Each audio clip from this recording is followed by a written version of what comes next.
here's a breakdown of the costs you pay when you are importing a car from foreign markets to Kenya. The first one is the CIF. The CIF stands for cost, insurance, and freight.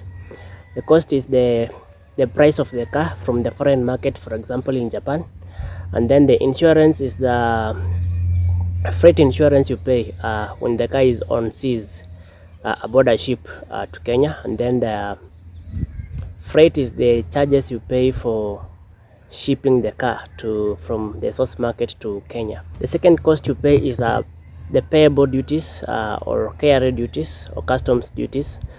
These are calculated by KRA and then imposed on you for you to pay.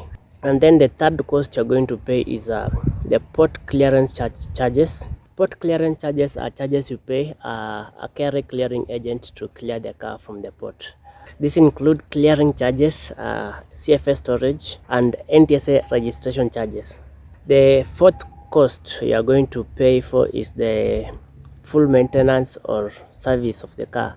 This is because when the car is in the foreign market, you may not have access to the service history of the car, so you need to offset your own service history by having this cost in place.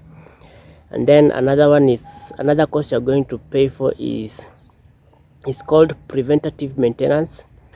Preventative maintenance is the repairs or maintenance you do for you to make a specific model of a car drivable in the Kenyan conditions or Kenyan roads. A case in example is the previous generation of Mazda CX-5, which had diesel problems, and they had to go through modifications for it to be livable in Kenya or drivable in Kenya.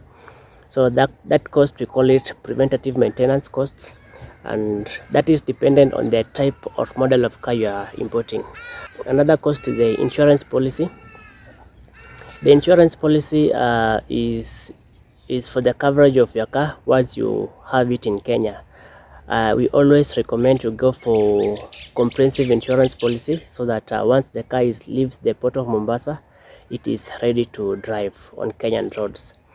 And then another cost you're going to pay is the tracking services. This one you source it from a tracking company for them to install a tracker in your car. And then another cost you're going to pay for is delivery charges.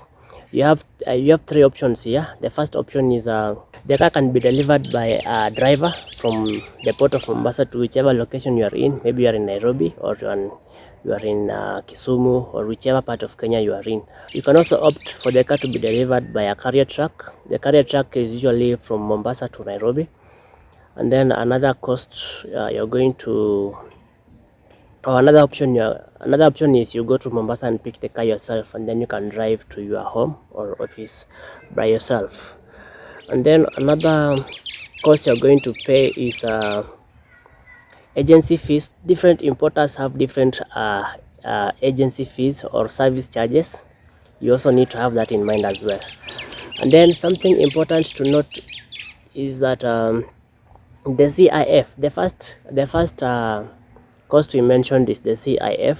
It is always in US dollars or Japanese yen. So at the point of placing an order for your car, you need to make a conversion from USD to Kenyan shillings so that you know how much you're going to pay for the car. And also remember, when you're making these payments, there are telegraphic transfer charges, so you also need to have that in mind.